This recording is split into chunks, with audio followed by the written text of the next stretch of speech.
Insider presents Geek Speak with Matthew Harris and Meredith Loughran.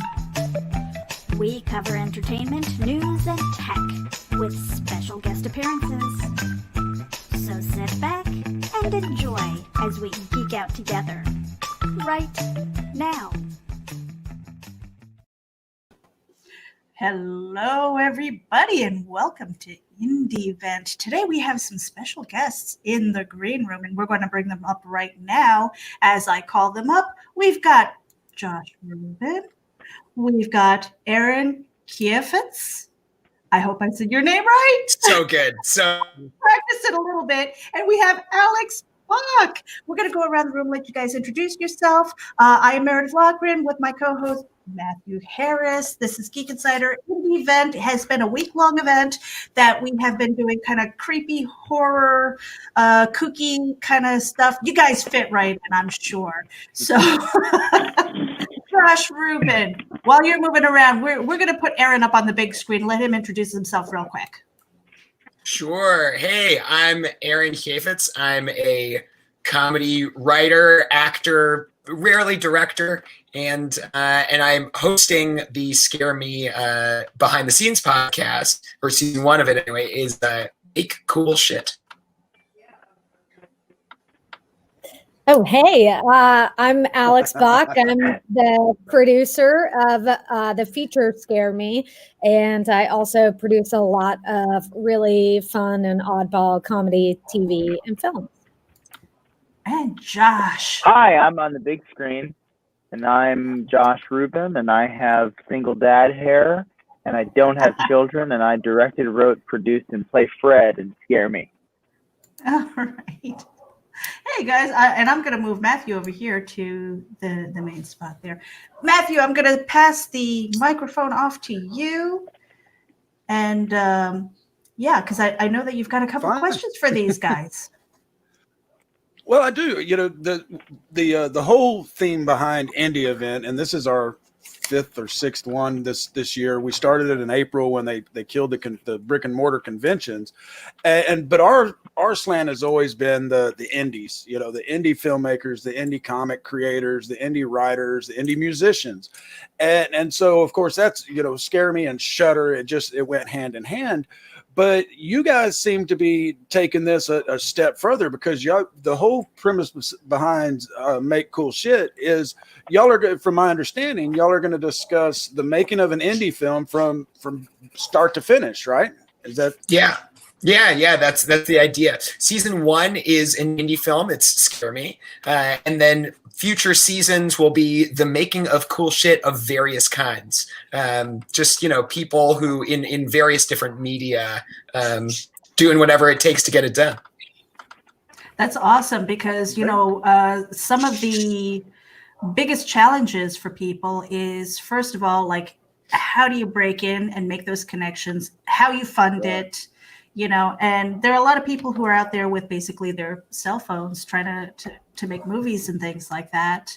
And pretty much because of the C word, I'm not going to say it just in case the censors are out there, but just in case, you know, everybody's kind of launched a podcast or a live stream only out of necessity. You know, people are making movies, they're making shows out of it. So it's kind of like, I don't know. I mean, do you feel like it's the natural progression? This is where this was meant to go? Or do you feel like, well, we want to keep the creative process going, so let's do this thing. Let's pivot. Yeah. Well, I feel like the you know, we have a quote in our first episode from Sam Reich, who is the like head of video for College Humor and was a big creative force at College Humor. And he says, you know, the arts reward an entrepreneurial spirit. And that really resonated with me. He was talking about Josh in that case, but I'm importing it for myself as well. You know, the people that are going to make their vision happen, no matter what circumstances are the people that end up, you know, with something to show for it. And I think the people that are out with just a cell phone or with their podcast or are pivoting in whatever way they need to are the ones who are just like, I'm going to make this come hell or high water. And Alex, I saw you unmute for a second.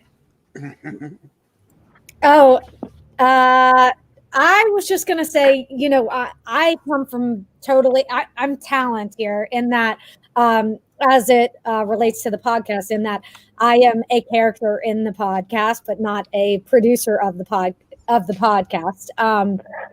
But this project is really interesting. I think, the Make Cool Shit guys, like, they had this great idea for this, sort of big vision for Make Cool Shit. Like, as Aaron said, many different artistic ventures, whether that's an album or whatever. This happened to be the first, and it happened to line up timing wise very well with Scare Me, because we really needed some money to make our precious film.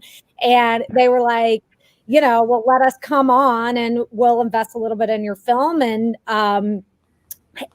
let us, like, hang around for the ride. And then, we're giving interviews the whole way. They're on set with mics. They're with us at the festivals, like, really highs and lows of the process. When we found out the film got into Sundance, they captured that. But, when people were like sick and filming on set and didn't want a mic in their face, they were there too.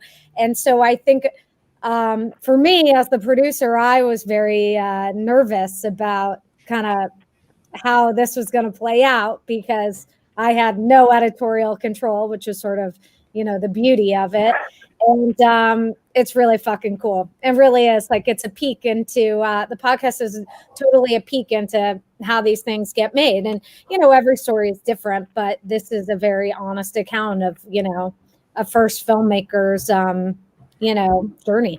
Mm-hmm. Now, I do want to pop this up here. Okay, that's a cleaned up version of Josh. And strangely enough, Alex, you kind of look like Aya. I've gotten that, actually. It's funny you say that. Yeah. When I first popped in and I was just looking at faces, I thought Aya had shown up. And so, and then I saw the name. Yeah. Keep it coming. Yes. Now, Josh, I may be wrong on this, because we have met quite a few writers and directors over the last few months, but were you the one that told us that you had a friend that filmed an entire horror movie on their iPhones, or not? I'm taking it not. I wish I did. I've definitely wished that I was that ambitious.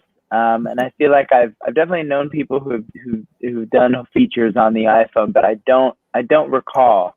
It very well may be someone in my network. I keep way more talented friends close to me. Well, it was definitely someone from Shudder. I just can't remember which one it was. But Alex, I had a question for you, because we don't get to meet many producers. We get a lot of directors, we get a lot of writers and actors, but we don't get to and with the name Geek Insider, we like getting inside the mind of the geek, getting behind the talent. So what is, as being a producer, you haven't only produced Scare Me, you've produced several other indies and other projects. What is the biggest challenge or hurdle of being a producer in this industry? Well, I mean, definitely it's like all the boring stuff. Like, it's finding the money, right? And so, and making sure that the money you find actually is like the amount that you can sell it for, so that's the most challenging piece for sure. I think a lot of times it's just a challenge to get noticed and to see your project like sort of rise up, above the other ones. I mean, luckily Shudder really saw something very early on in this project, which was, very exciting. They bought the film off of like a 2-minute internal trailer we cut before we had shot the film, but we hadn't edited it, and we needed money to get into post, and we didn't have any, and so we sent around like a little 2-minute trailer,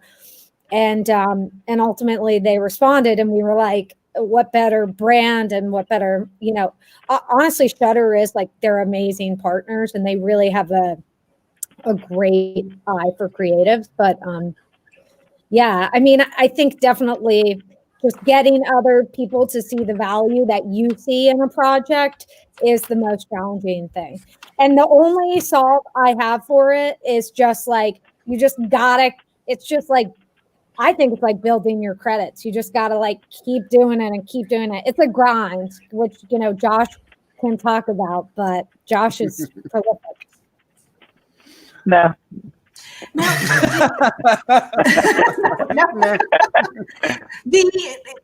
The pivot from going to film to podcast, I mean, there are so many other things that you have to worry about as far as making sure that people are audibly engaged and not just the visual.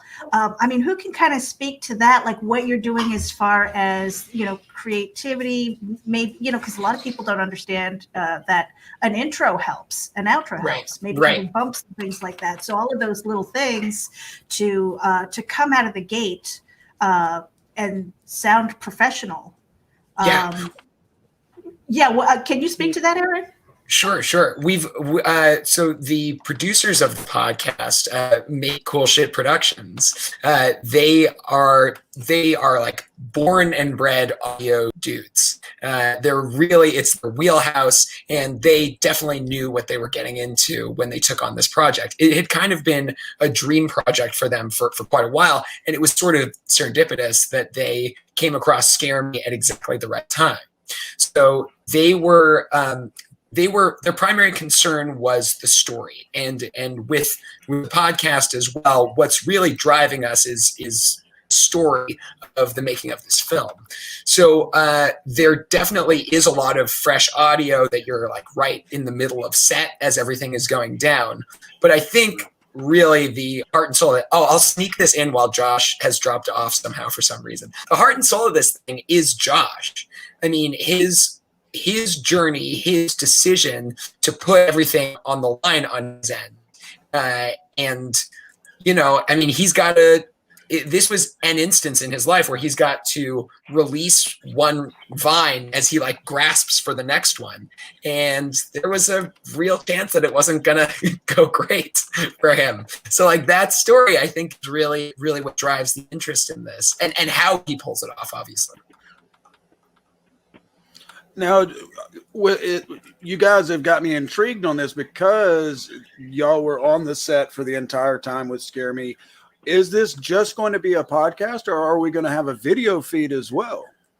So I actually was not on set. I did not get to be on set. Well, but the make cool shit people were. Those the guys, Donnie and Dan and Mike, they were on set, and they were not recording any video. Their sole purpose in this was to create a first-rate podcast, which I think was really smart on their part too, because who is it? It's Terry Gross won't like look at her guests. She like records in a separate room because she doesn't want to have any information that her listeners don't have. So like being dedicated, knowing that you're not going to have any kind of video component is smart, I think. That's an interesting way of approaching something because, I do a little bit of digging just so I don't feel like I'm totally treading water out here. Yeah, so that's interesting, and honestly, to have that video, just for the outtakes, maybe in the future, just for a good laugh. Because I could definitely see how if you are trying to focus on two things, you're trying to focus on getting good video and you're trying to focus on getting good audio, it could take away from the podcast feel and the meat of what y'all are trying for. So I do get that, but I agree with Meredith because I would love to see some of the stuff, that Josh pulling his hair out when he's going from director to actor and then having to rewrite or whatever, his day entails that, of course, we don't get to see in the movie. And with it coming out on Shudder, we don't know when it's going to be that we'll get a Blu-ray edition. And is Josh going to throw in some extra tidbits? So just that kind of thing.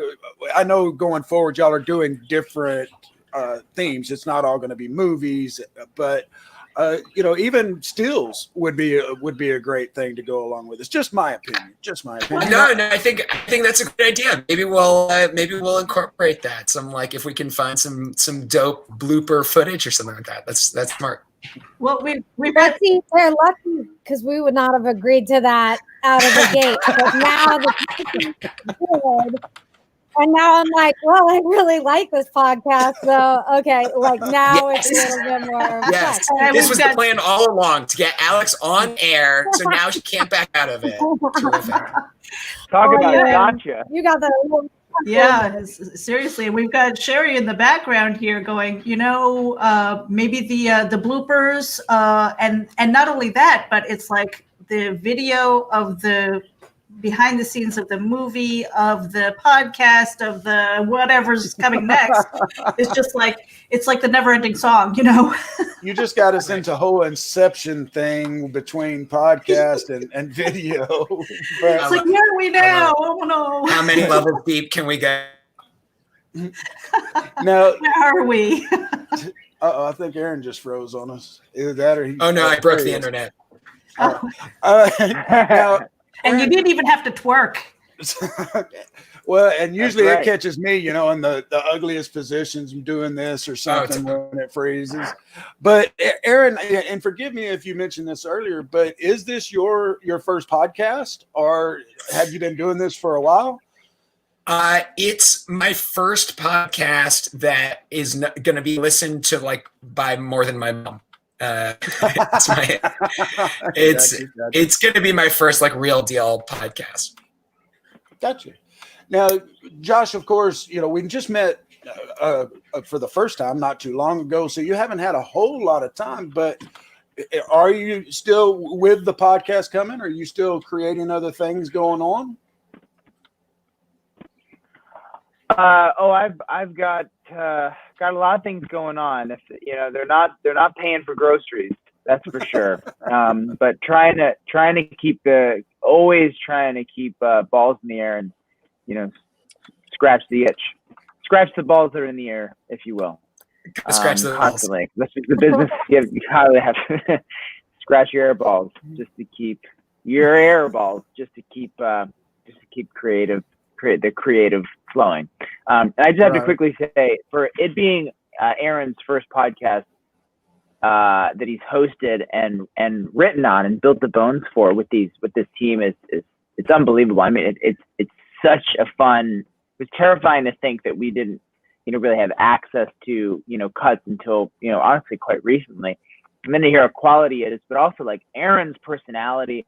And also the fact that Aaron and I go way back, we've known each other, so it adds this texture, at least for me as a listener. But Aaron's really coming at it from a place of, whether he's explicitly saying it or not, as a friend of mine, as someone who I've worked with before, and it adds something to it. If you, on the most extreme level, it's if Terry Gross went way back with her subject, and now is doing a show where it's it'd be from her perspective, and it's from Aaron's, in a way, very much from Aaron's perspective. It adds a levity to it, which has just been so amazing. But anyway, about my creative balls, I'm done. Wait, I want to tag something on before you talk about your creative balls. Josh and I have known each other for a long time, and we've worked together a bunch. But I've always, Josh has hired me for a bunch of things, and Josh is so brilliant. I gotta say, this is embarrassing, and I would not say this directly to him. Josh is I look up to the guy. He's a little bit like my industry big brother, and there was a lot of pressure on me with this podcast of I don't want it to be bad. If this was embarrassing bad, I would be doubly embarrassed. That's good. So That's good. I had a lot of eggs on the line, creative balls on the line. Creative eggs. No, you can say huevos. Yeah. Now, for the listeners out there everywhere, when they want to tune in to Make Cool Shit, when is this season premiering? We hadn't mentioned that. We are hammering that out as we speak, but listeners can subscribe right now on Spotify, so you can get it as soon as it drops, but it's going to be extremely shortly. Okay, I thought that you guys had a date like coming up within a few days or something here, but that's cool. So make sure you guys that you subscribe so that you get the notification when these things come out, so that you can check this out. Because if you haven't seen Scare Me yet, it's available on Shudder. When I spent a weekend, folks, watching 3 screeners from Shudder. My wife and I sat there and watched 3 different ones, and Scare Me was one of them. We thoroughly enjoyed it, and it enticed us to go in for me to get a Shudder subscription, and it's just a blast. I am a huge horror fan, and so being able to go in, and they have new stuff every week, but they also have a lot of the classics on there too, man. I mean, Halloween night, what do I want to watch? The classic Halloween, and sure enough, it's available on Shudder. They are really good, and they skip the god awful 3, and so you can watch 1, 4, and 5 on there without having to worry about 3. But Josh, Alex, I guess you kind of touched on it a little bit, that y'all sent out the clips there, the 2-minute clip for it, and Shudder picked up on it. How, just to give the folks out there that are interested in indie movies or making their own, how many of those did you have to send out? And then how many did you tentatively get? Hey, we might be interested, and others percent. You just tell us how it went. That's a great Josh? question. Yeah, I mean, well, I can tell you before the movie was made, we sent it to everyone. I mean, everyone. So, from Blumhouse to Sam Reich, my old friend who now essentially owns College Humor, from, business owner connections who might be interested in investing to A24. And the problem is, regardless of how much stuff I'd done, and even Aya had done it at that point, now she's done it criminally on another echelon with the boys, and criminally wasn't considered to be at this certain level that she always deserved to be, having been on, a decade of You're the Worst, where she'd won, People's Choice Awards and everything else.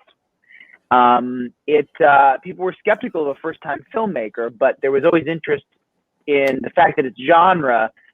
You were going to find, we knew we were going to will into existence some sort of opportunity. So what we ended up finding was, it's a grassroots,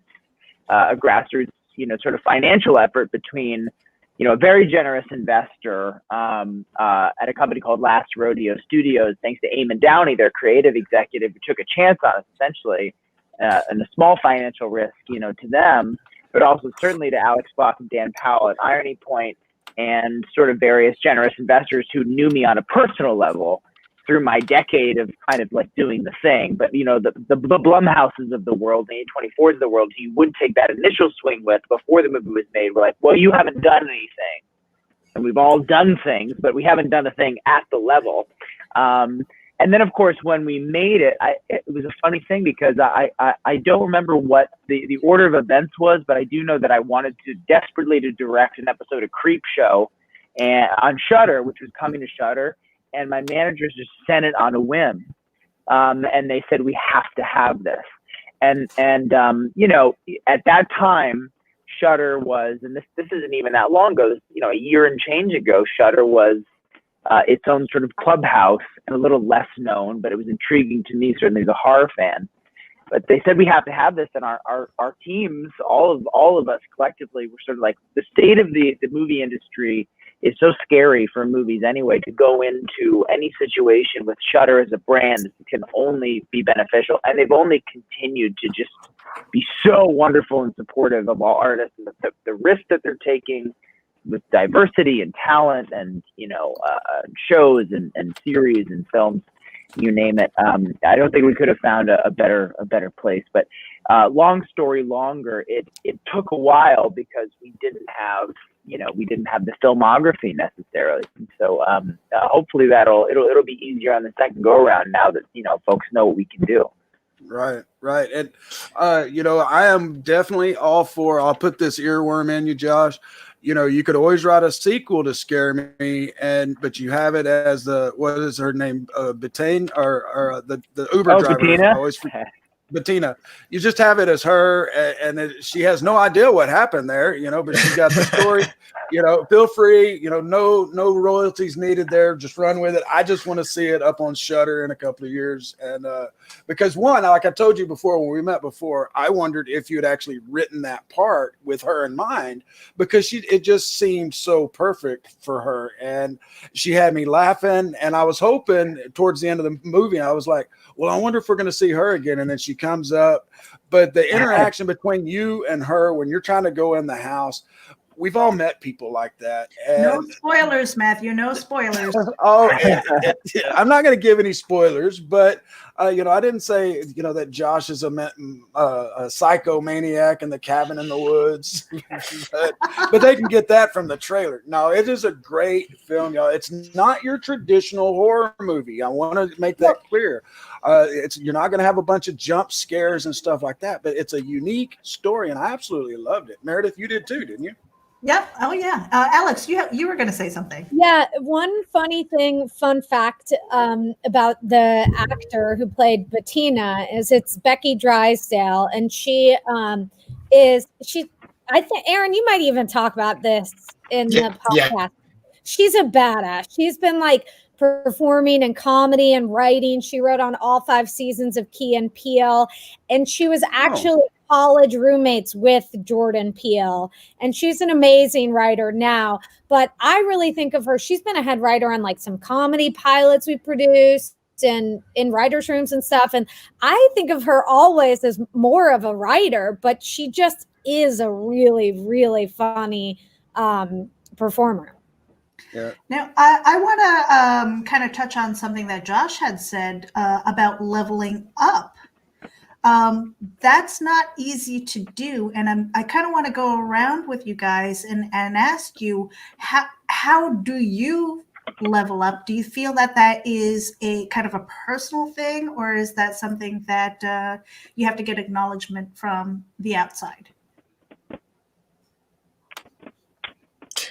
Go around. I'll take that. Okay, Sure. I don't know if you guys can. Sorry if I'm coming in and out like a weird TV. My internet on the mountain is odd. I'm shooting moments from where we filmed Scare Me, so I'm in cabin country. I mean, what leveling up means to me is expanding your network and the people who love and trust you, and then trusting in yourself to. I've talked about this numerous times throughout this process, but it starts with your network. It starts with who can I go in the trenches with, and who can I trust, and who will have my back, and not only break down folding tables at the end of the night, but also be respectful to the people I want to work with and the crew and X, Y, and Z. And so it starts with being comfortable enough to sort of pare down your circle to the people who you see eye to eye with, and that's the first step in leveling up, and that can be scary because we want to hold on to as many people and things as we can that we think will level us up. And so that was actually a big first step of how I think I got to making this thing, was sort of going I want to do this thing, and now who do I know who I can trust, and that who would I want to do for them what perhaps they would do for me. Right. Aaron, can you speak to that? Yeah, I think I mean Josh is particularly good at building not just a network, a business network, but people that will go to battle with him, and that really have each other's backs. And I think for me, my experience with leveling up is that your skills improve and your recognition improves, but those don't happen in concert at all. And they can sometimes come ideally it goes kind of 1 1 1 1 1 1 1, and they go along together. In reality, that's often not the case, and those are some sort of incredible stories. Sometimes you've got the people you shake to the TV and you're like, why is this person like at the top of their field? Are you kidding me? And then of course you have the opposite where you're like, this person that I know is so incredible. How do they not have more recognition? And I think one of the things that's so interesting about the Scare Me story is that it's Josh having achieved like a huge level of skill and proficiency, and like, you know, the string is pulled back really hard on his career right at that moment. And there's this question of like, is it going to snap into a place that's commensurate with that, or is something totally wonky going to happen? And the answer is, of course, probably both. How about you, Alex? Your idea of leveling up?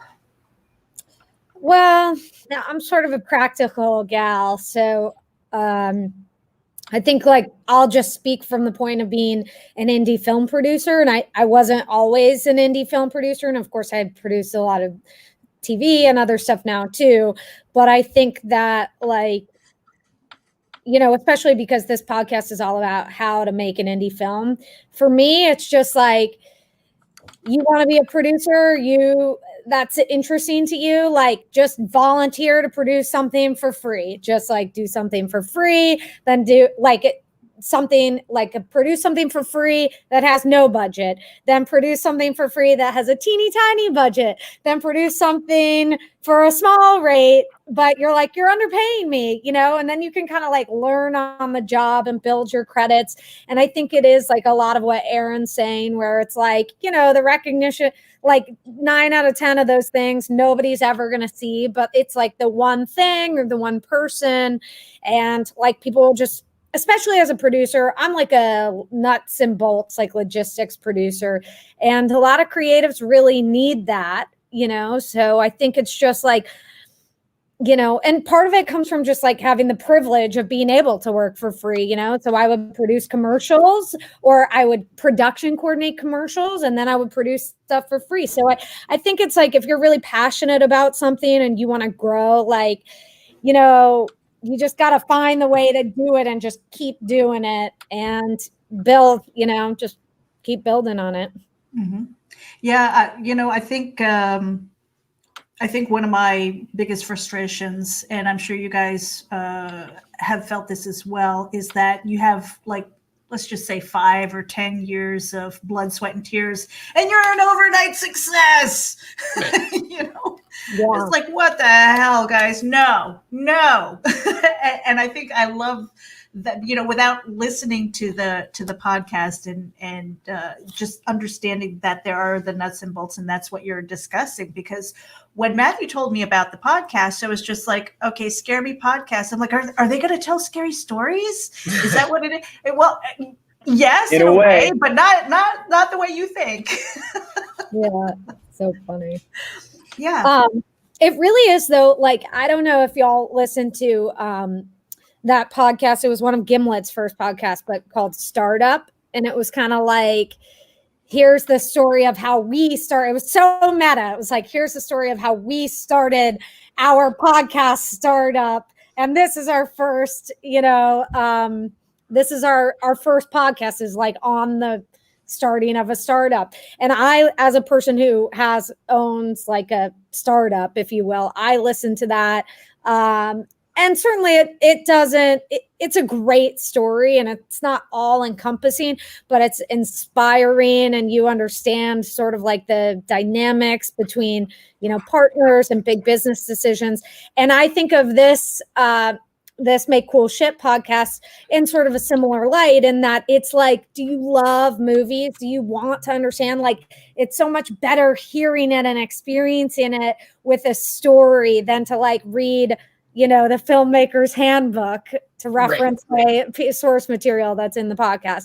So it's just like you love movies, like, you know, you want to hear how it's done, this is it. Or you're a big filmmaker and you want to reminisce of like what it was like to slum it, like come join us, you know? Yeah, so much of the podcast is like, there's the way that it's supposed to go. And then like Alex, I'm sure would know better than any of us of like, it never happens that way. Like there's always 30 curveballs that are a kind of curveball that you've never even seen before and couldn't possibly have anticipated.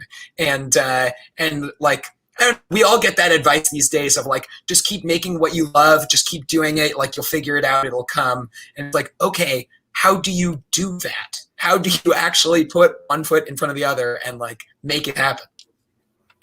So now I guess my next.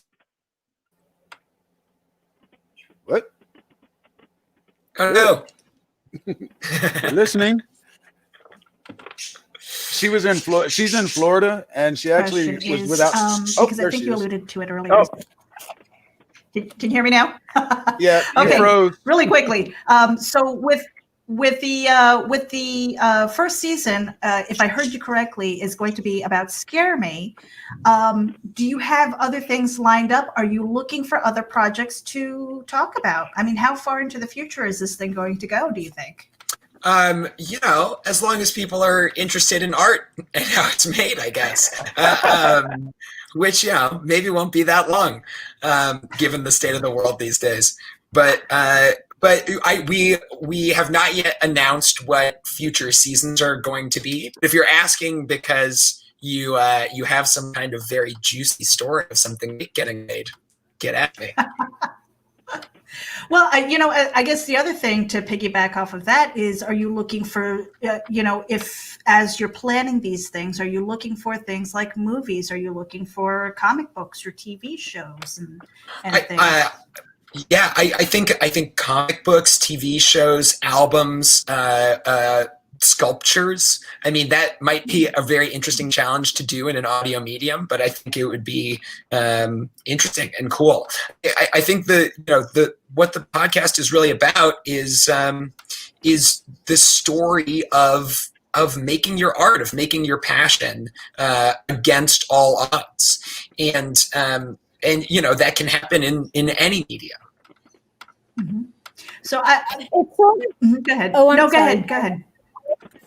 I was just going to say it's sort of unfair because as Donnie and Mike, who were the creators of this, of Make Cool Shit, they said to me just the other day, they were like, this movie could have failed epically. Like it could have just like crashed and burned and it still could have been a good story. Like we would have been there for it. So luckily, like, the film is on Shudder, so you have some indication of like a, level of success. But, it really, like, I would say like odds are it was going to fail and we got lucky. So it makes for a great kind of like, a great first season, I like to think. To be honest, probably worse for the podcast. I mean, it probably would have been a better story to watch something totally flame out. So, damn you, Josh. Well, on behalf of Josh and Aya and Chris, I know. It should have been the Troll 2 podcast. Then it was pick it up 25 years later, and I am a dentist, and we're doing screenings. Oh no! Which would have been great. That's a great doc. Now, I had a question I wanted to ask both Josh and Alex. Josh, what was your biggest lesson learned from writing, directing, and acting and Scare Me that you're going to take away to your next project? And then, Alex, same question to you. Wow, that's a great question. My biggest lesson learned, I think I don't think I learned anything new, honestly, because I've been doing this for so long in so many different ways. I hadn't done a feature before, but I might as well have done it with the amount of commercials and, thousands of web series and digital video and every different thing, cartoons on both sides of the camera. But I think if anything, it further reinforced. And especially, to be in the wonderful position of like listening to the audio documentary of the making of, I've been a hardworking, nice person. I've had my low moments, but the fact that Aaron can, go to the well of the people in my world, and regardless of how how he looks up to me, let's say, and thinks that I'm great. It's really it's reassuring, and I hope it serves as kind of a lesson that like ambition and drive and also like kindness is really crucial. You have to work hard and be a good person. And so, you know, I with that further empowerment and leveling up, I guess you could say with the success of Scare Me, because even though it's a small success story, it is still a success. People are seeing it. You know, with Werewolves Within, the next thing that I did was sort of go to my casting director. It's a bigger movie, and say, I want to make sure no actors are going to be assholes. And I also made sure that I was going to call all of the actors and talk to all the producers. And this was what do they call it? Almost like a contract gig. I couldn't do what like Linklater did and take my whole Scare Me crew with me. This was can you come pitch on this other thing that I was petrified to do, because I thought, for all intents and purposes, it's a video game movie. I just done my Linklater thing, and now holy shit, am I going to go make the Doom video game movie? But I was able to go and make sure that people knew that I was going to take care of them, but also that I wasn't going to stand for undercutting, toxicity, and Fredisms. And I'm going to continue to do that. It's hard to hear when people don't have fun doing this, or when people like power trip and yell, and when they work hard and are sociopaths, which is a thing in our business and in business in general. So I think, if anything, again, it's just I want to continue keeping that up and showing people, at my, modicum of a level, that like it's important to keep the drive up, but also important to like keep everybody close and keep everybody supported, and while we can all have our moments, that big lesson there always pays back, I think, in droves. I thought for sure you were going to, because of the last time we talked, I thought you were going to say something about not shooting in the winter, in a remote location. Oh, I know. I last night. You can't get enough of it. Every single thing Josh is on, it's in the cabin in the woods. No, I can't. Yeah, this last one was in a blizzard. It was a blizzard. It's like, we're going to Hawaii. Lives in LA. It doesn't make any sense. No. Well, Alex, how about you? Anything? I'm sorry, go ahead. Oh, I was echoing there. Yeah, same thing. Yeah. No, I was thinking kind of the same thing. I mean, it's like, my stepdad's always saying to my brother, who's on like, dating apps all the time. My stepdad's always like, if you want to meet a quality girl, be a quality guy. And I kind of think that about like, directors and your crew, like, making a movie, especially an indie movie with no money, is like having a kid. Like I will be dealing with the tax returns for this movie forever. And like, not to mention guild residuals and a whole bunch of other bullshit that nobody wants to hear about. And so to me, it's like, I've worked with a lot of directors, and it just makes it so much easier when just doing it for the sweet baby angel Josh. So, that's that. And then also, I think it's like, one great thing about this is that, like, obviously, like, rightfully so, the industry has done like a big course correction, and we've started empowering female voices and diverse voices. And, I think it's like, can be, obviously those people have been, oppressed, and we and Josh, especially as a white man, has a lot of privilege. And I think that it's a great lesson in that, just because like you just make something that speaks to the moment, make something that's culturally relevant. If you are feeling threatened by sort of like the gaze of society as like a white male creator or a white woman or, whoever, like, then address that in your art. Like, it will feel so much more relevant and people will understand that. And so I think when I look at signing onto a film, I think like, why do I need to make this now? What is the urgency? And Scare Me, deals with toxic masculinity and male-female relations and a number of other things. But it really, I think, is what makes one of the things that makes the film interesting today. Yeah, there is just so much of that man versus woman thing. The oh my God, how dare you upstage me? And it keeps feeding. It starts small, but it builds and it builds and it builds, and it really is kind of a reflection, or not kind of. It's a reflection on society and a lot of the workspaces, even to this day, which flabbergasts me because we're in the 21st century. We're all supposed to be in flying cars and having the Star Trek.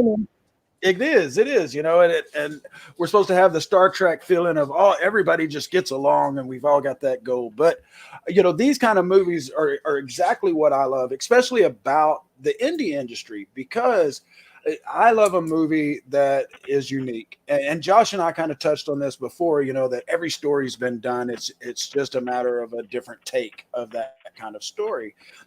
But that's what I love, is when something can surprise me, it really goes onto my list of things that I have to own or that I have to have in my library, because I'll show it when people come over. When one of my kids comes to spend the weekend, or my friend, I'm like, hey, check this out.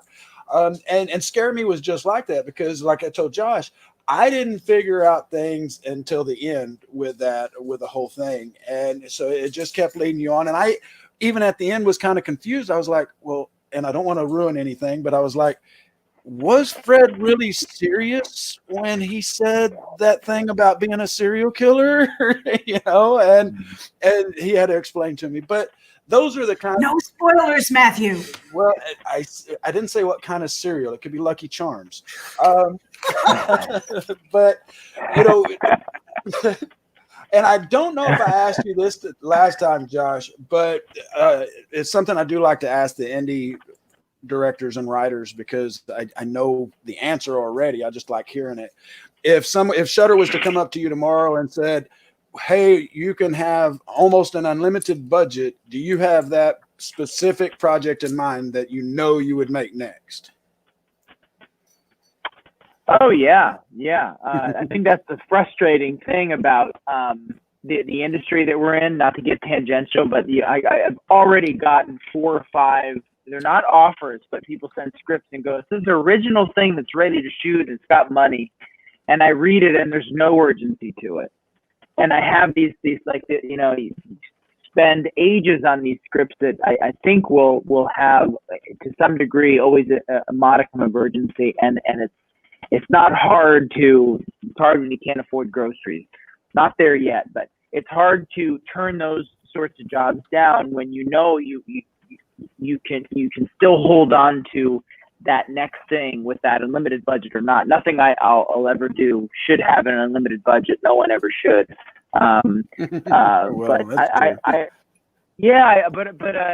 I definitely do. I have more things that I want to say, and I have more people who I want to raise up and exploit the talents of, it's frustrating to read stuff that doesn't have that, knowing that they do, or knowing that they're ready to go, and knowing that it's going to get lost.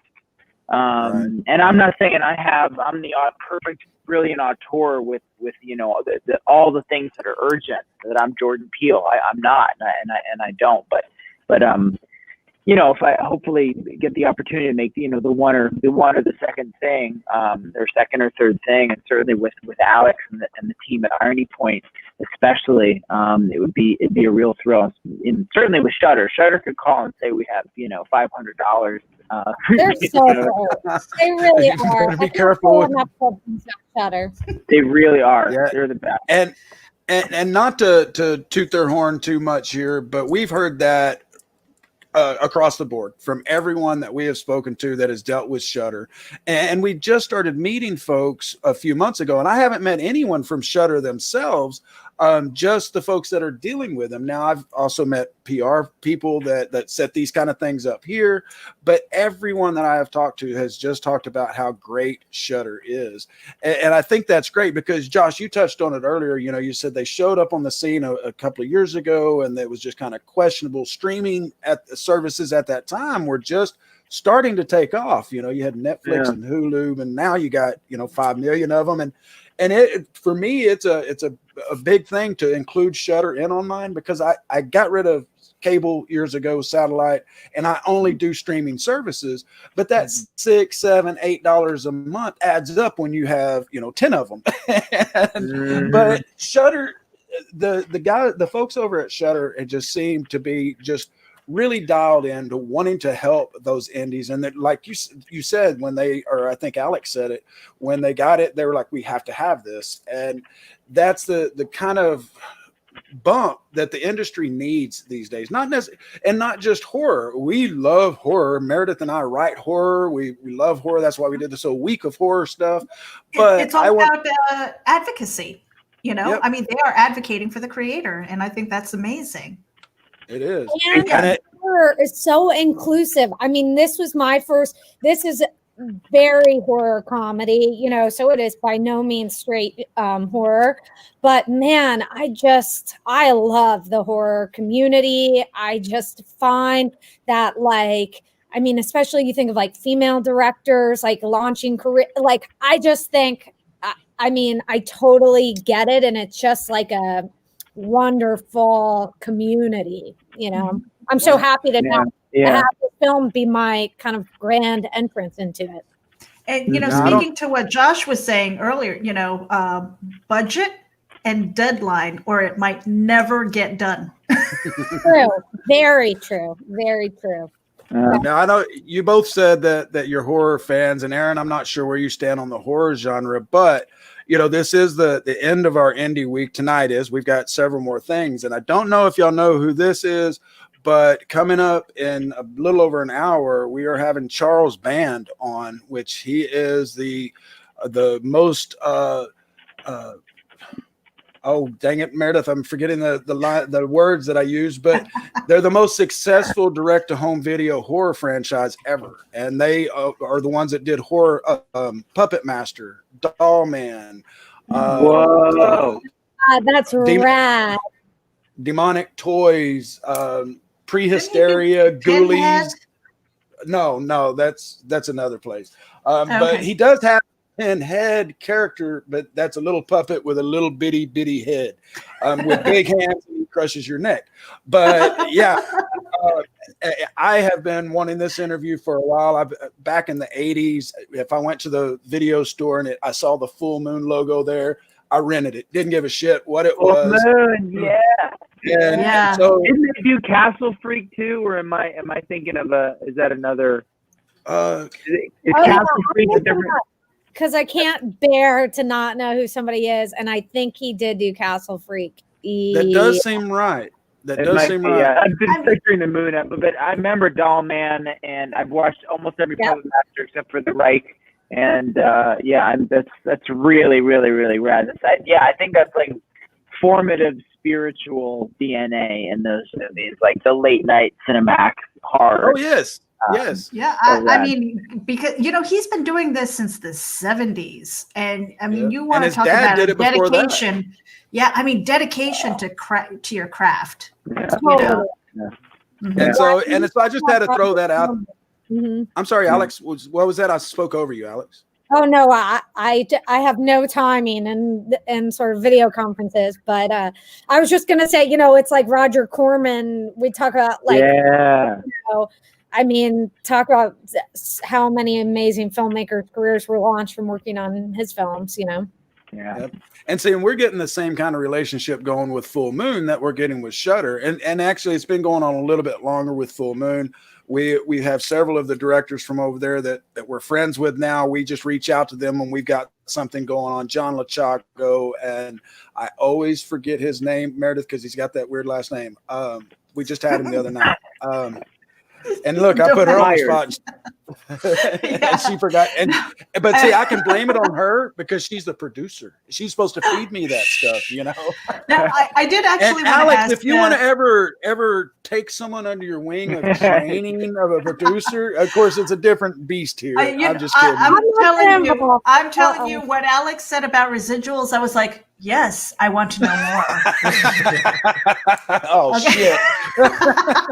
You're the only one, Meredith. I'm like, give it to me. I will learn from you, master. But Aaron, is there anything that you could tell us about what's coming up as far as maybe special guests? I mean, can you tell us a little bit about the kind of the format of your show, what we can expect when we tune in? Yeah, for sure. So the podcast follows the journey of making this movie, and we follow it. We're doing season one kind of chronologically. So we start with Josh writing the film. Well, really making the decision to write the film, and we take you all the way through what it takes to that script written, what he has to give up or risk in order to start making this film, start pre-production, getting people like Alex involved, starting to assemble a team, through production, through editing, through going to Sundance, the whole kind of arc of that, and all the bumps along the way. I think the really like distinguishing part of it is that usually when you hear these stories after the fact, one, you only hear them about successful things, and two, they're these really sanitized versions of them, right? They're like, oh, well, you know, we hit this tiny little bump in the road, but everything else was pretty much smooth sailing. And because neither Josh nor Alex nor any of the other people involved had an edit on this thing at all, we kind of get to show it warts and all, and like the missteps and the misfires, which I think are just as interesting and valuable to people who are interested in filmmaking and process and just art in general.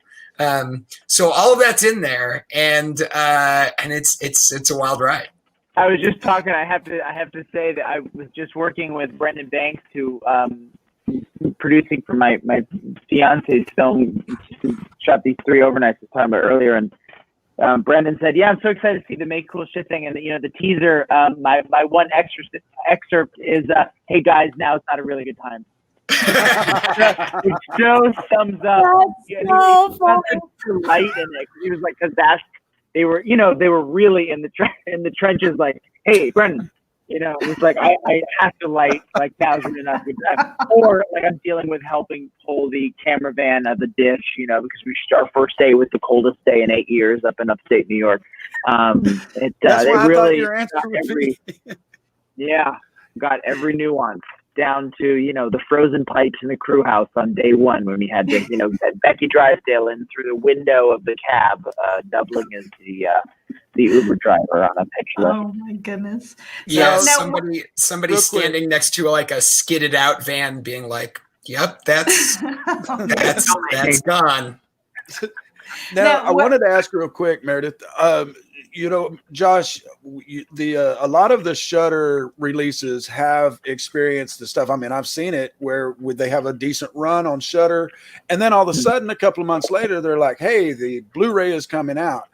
But if they do Blu-ray, can we get your word that we will see the outtakes of Chris Red? Because you told us that him and Io were going back and forth, and Chris was just going off on stuff, and that just sounds so golden to me. Going with what's in the film, what we do get to see, we need some outtakes, man, a good bit of them. Alex, do you want to take this one? I mean, I think you know the answer just as well as I do. Yeah. You want to do the honors? Sure, we got you, Matthew. We got you. All right. Blu-ray coming out. We've got the films coming out on VOD on December 15th, and then I think the Blu-ray DVD release will be like early March. So like it'll be up on iTunes, and there'll be an iTunes extra package, and you may just get what you're asking for. Fantastic. Awesome. Fantastic. So we're actually getting up on the hour, and I have one question, and then Matthew usually finishes off with our final question. Josh, you already answered that in a previous one, but you might have a different answer this time. But the question that I had was, when it comes to kind of organizing or planning, whether it's your podcast, whether it's your script, your story, whatever it is that you're doing in whatever creative endeavor, are you a planner or a total pantster? Alex first. Yeah. I was just going to say Alex, ladies first, but go ahead, Josh. You had an answer. Please. I just wanted to know what the second word, a planner or a, did you say The pantster? pantster. A pantster. Oh, the Yeah. pantster. Yeah, you I was fly by born the June seat of your 30th and I'm a pants. Cancer, so I thought you were asking about astrology. Are you a planner or are you a Taurus?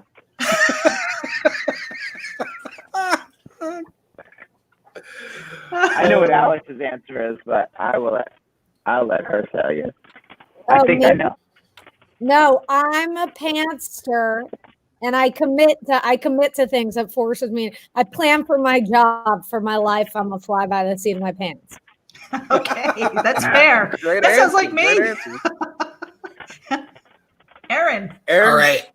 I'm gonna defy your dichotomy a little bit. I've really found an incredible way of working where I really overplan everything and think about it way too much until I completely give up and then just go fuck it, and I just do it in a screaming void into the night, like hair on fire. It's like when you're telling people about your last name. Sorry? It's like when you're telling people about how to say your last name. You're like, yes, plan it, yeah, and then you're saying it's exactly. okay. I'm just do whatever you want. I don't care. So I don't know, nihilism. I wouldn't recommend that anybody do this. This is bad, but that is what I do. Josh. All right, Josh, how about you? Oh, I'm Panther. It actually plays into being a Cancer. I barely learn. I'm a visual learner and a feeler, and yeah. Then I'll act, and then I'll overthink what I acted on, and then I'll feel bad about it. I don't feel bad about scaring me. I'm glad I acted on taking $25,000 out of my 401k, and I haven't been penalized by the IRS yet. So don't tell anyone. I hope this is in public. Well, we're certainly glad I'm totally feeling Aaron though, because I used to be that way, and then I got old, and now I don't care. So I just want to get to the point where Amen. I can walk into a room, I can fart if I want to, and I'm just not gonna care. That's where I want to be. That's goals. Yeah, but we goals, care. You guys. We care. and I've known you for a couple of years now, and you mean you haven't started that? Because I know a couple of meetings. I'm still a lady. Well, and as she mentioned here, there is a question that we always ask all of our guests, and Josh has answered it before, so I'll let him go last in case he wants to have a different answer. But Alex, ladies first. If you could go back in time and give your younger self just one piece of advice, what would it be? Oh God! I mean, I don't know. I read this very dorky. I cannot even remember the name of this book, but I read this very dorky book on time travel, like sci-fi fiction book. And I remember sort of one of the morals of the story, basically it was this, the older version of the time traveler would come back and visit the younger person. And it was sort of this lesson of well, you always have yourself. Whenever you're nervous about something and you're man, I wish I could bring a friend up on the stage. It's I'm bringing myself up on the stage. I'll be all right. That's how I cope with my anxiety. Is this, yes, life lesson. Great answer. Great answer. Aaron, how about you, sir? Oh man. Oh God, it would be eat more soup. I don't know. I have nothing.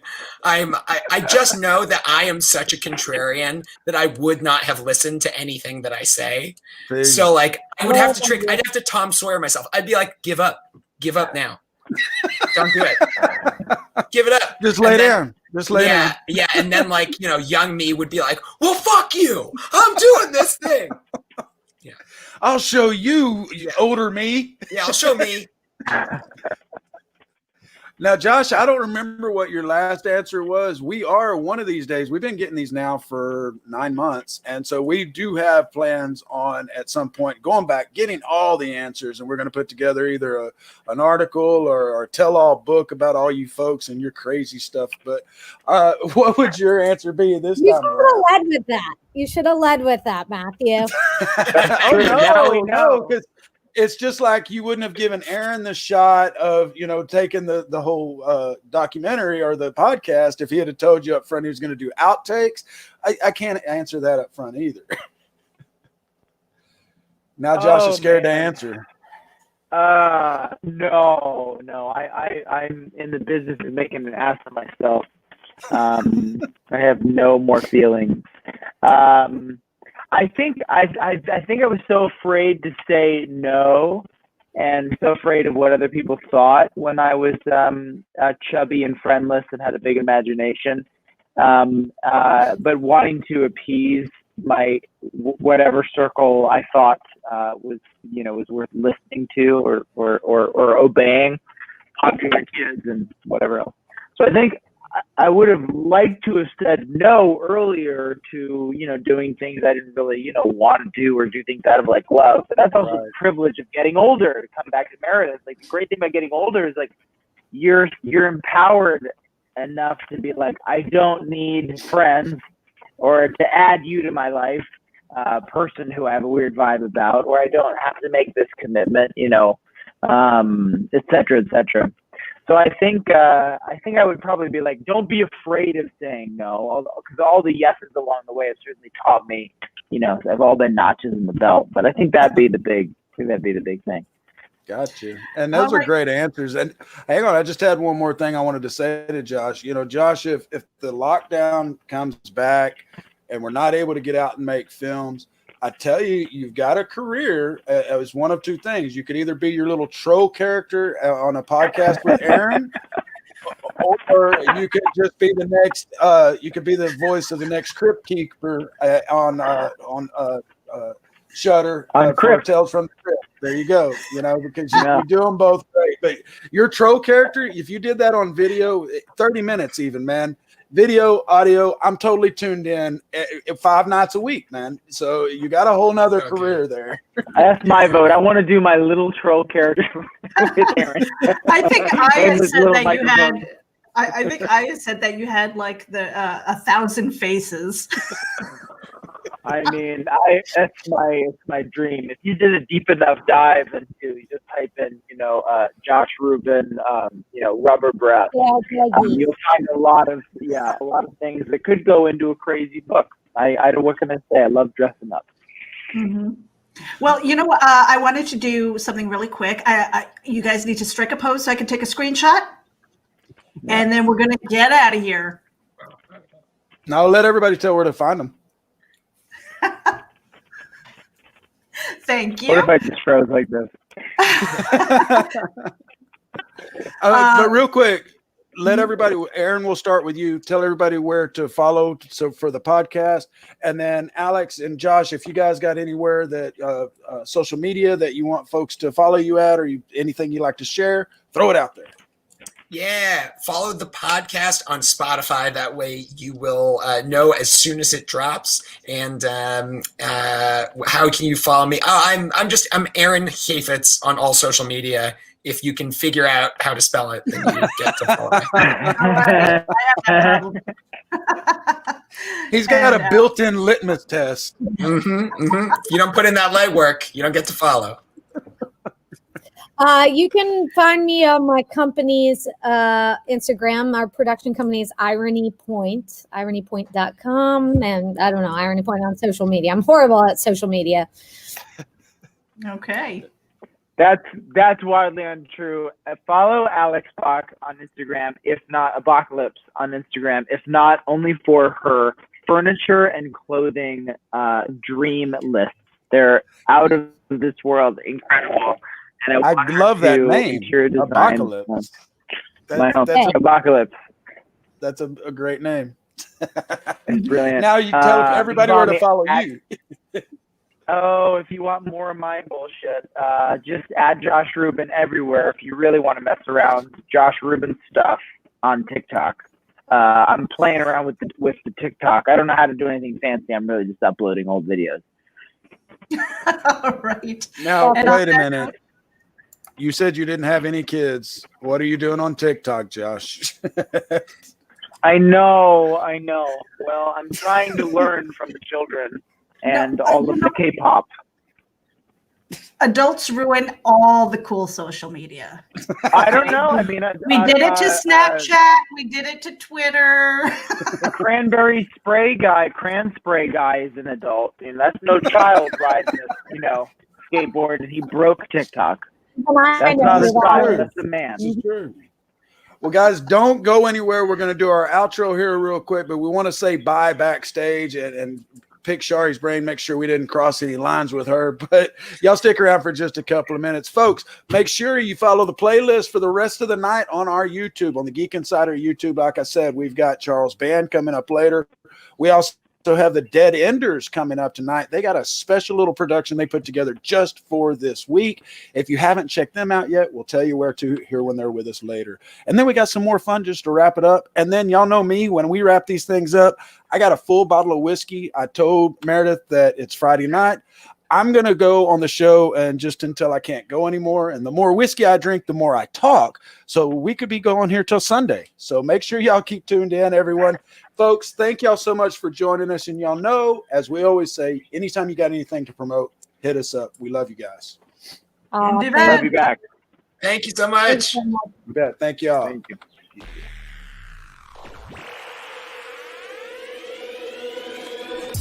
At Geek Insider, we foster relationships with those in the geek sphere so we can give our audience the insider view of entertainment, tech,